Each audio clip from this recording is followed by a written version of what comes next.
সেদিন অফিস থেকে ফিরতে অনেক দেরি হয়ে গিয়েছিল। আকাশে মেঘ জমে আসছিল, মনে হচ্ছিল কিছুক্ষণের মধ্যেই বৃষ্টি নামবে। আমার বাড়িতে যেতেই পথে একটা কবরস্থান পড়ে, সেটা অনেক পুরনো কবরস্থান। আমি ঠিক কবরস্থানের পাশে যেতেই হঠাৎ করে বৃষ্টি শুরু হলো। মনে মনে ভাবলাম, যা, এবার ভিজেই বাড়িতে যেতে হবে। ঠিক যখনই দেখতে পারলাম কবরস্থানের পাশেই একটা বাড়ি রয়েছে, আমি কোনো কিছু না ভেবে সোজা বাড়ির দিকে দৌড় দিলাম। বাড়ির কাছে যাওয়ার সাথে সাথেই পরিবেশটা কেমন জানি ভারী হয়ে আসলো। ঘন কুয়াশায় চারিদিক আচ্ছাদিত হয়ে গেল। আমি কোনো কিছু না ভেবে বাড়ির ভিতরে চলে গেলাম। বাড়ির পাশে যেতেই বুঝতে পারলাম সম্ভবত বাড়িতে কেউ থাকে না। তারপর ভয়ে ভয়ে বাড়ির ভিতরে ঢুকতেই ভিতরটা কেমন জানি ভয় পেয়ে উঠলাম, কারণ বাড়িটা ছিল পরিত্যক্ত। দেখেই মনে হচ্ছিল অনেক বছর ধরে বাড়িতে কেউ থাকে না। তারপরও মনে মনে ভাবলাম, যদি কাউকে দেখা যায় তাহলে ভালো হবে। এই নিয়ে আমি ডাকতে শুরু করলাম, কেউ আছেন? আছেন? আমি একটা বিপদে পড়েছি, কেউ কি আছেন? ঠিক তখনই উপর থেকে শব্দ এলো, কে? কে এসেছে এখানে? কে? আমি উপরের দিকে তাকিয়ে দেখলাম একটা ভয়ানক চেহারা, এবং দেখতে মানুষের মতোই মনে হচ্ছে। দেখতে দেখতে সে আমার চোখের সামনে চলে আসলো, এবং হঠাৎ সে অদৃশ্য হয়ে গেল। চোখের পলকেই সে আমার চোখের সামনে এসে দাঁড়ালো। তখন আমি দেখে ভয়ে আতঙ্কে চিৎকার করে উঠলাম, কারণ এটা কোনো মানুষ ছিল না, ছিল একটা কঙ্কাল। বিভৎস দেখতে তার চেহারা, চোখগুলো যেন বেরিয়ে আসছে। আমি কোনো কিছু না ভেবে উপরের দিকে দৌড় দিলাম।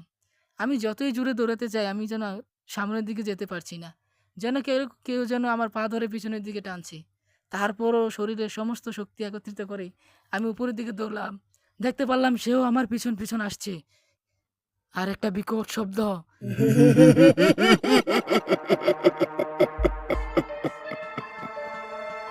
আমি দৌড়ে উপরে দোতলার আরেকটা রুমে চলে আসলাম। এই রুমটার অবস্থাও সেম নিচতলার রুমটার মতনই ছিল। সবকিছু এলোমেলো অগোছালো, মনে হচ্ছে অনেক বছর ধরে সেখানে কেউ থাকে না। ঠিক তখনই হঠাৎ করে একটা ডাইনি কোথা থেকে যেন আমার সামনে চলে আসলো। আমি তার কাছে আগতি মিনতি করে বলছি, প্লিজ আমাকে যেতে দাও। সে বলল, এখানে এসেছিস মানে মরতে হবে। আমি বুঝতে পারলাম এখান থেকে চলে যাওয়াই বুদ্ধিমানের কাজ হবে। আমি উল্টো দিকে ফিরে আবারও দৌড় শুরু করলাম। দেখতে পারলাম সেও আমার পিছন পিছন আসছে, এবং বিকট শব্দ করে আমার পিছন পিছন আসছে, যেন আমাকে মারতে পারলে সে শান্তি পাবে। আমি এক মুহূর্ত দেরি না করে আবারও নিচতলার দিকে দৌড় দিলাম। দেখতে পেলাম সেও আমার পিছন পিছন আসছে। আমি কোনো কিছু না ভেবে তাড়াতাড়ি করে আসতে চাইলাম, কিন্তু আবারও প্রথমের মতোই মনে হচ্ছে কেউ যেন আমাকে ধরে পিছনের দিকে টানছে। আমি যতই জোরে দৌড়াতে চাই, আমি যেন দৌড়াতে পারছি না। তারপরও সমস্ত শক্তি একত্রিত করে আমি দৌড় দিলাম। দেখতে পারলাম সেই ডাইনিটাও আমার পিছন পিছন হাওয়ায় ভেসে ভেসে আসছে। কি বিকট চিৎকার, বিভৎস দেখতে তাহার চেহারা। আমি কোনো কিছু না ভেবে সোজা ঘর থেকে বাইরে চলে আসলাম।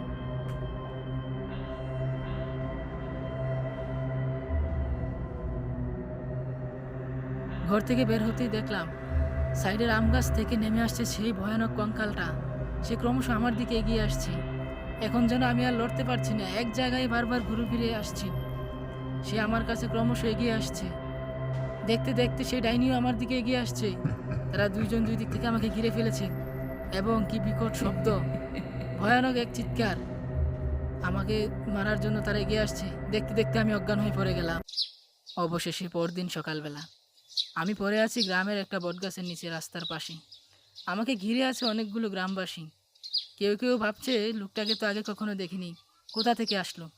আবার কেউ কেউ বলছে হয়তোবা কেউ রাতের বেলা ভয় পেয়ে এখানে পড়ে আছে। নানা জনে নানা কথা বলছে। দেখতে দেখতে আমার জ্ঞান ফিরল। উঠে বসতেই সামনে থাকা মুরব্বি লোকটা বলে উঠল, কে তুমি? এখানে কেন এসেছো? তোমাকে তো আগে কখনো এই গ্রামে দেখিনি, আর এখানেই বা কী করে পড়ে আসো?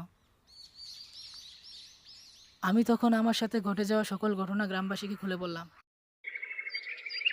আমার ঘটনা শুনে বৃদ্ধ লোকটা বলল, আজ পর্যন্ত এইখানে যারা যারা ওই কবরস্থানের পাশে ঘরে গিয়েছে কেউই বেঁচে ফিরতে পারেনি। তুমি খুব ভাগ্যবান, তাই তুমি বেঁচে ফিরতে পেরেছ। তাদের মুখে এ কথা শুনে আমি যেন গাছ থেকে পড়লাম। মনে মনে ভাবলাম, আজ জন্মের বাঁচায় বেঁচে গেছি। তো বন্ধুরা, কেমন লাগলো আমাদের চ্যানেলের কার্টুনটা অবশ্যই কমেন্ট করে জানিও, এবং ভিডিওটি ভালো লাগলে একটা লাইক করে দিও।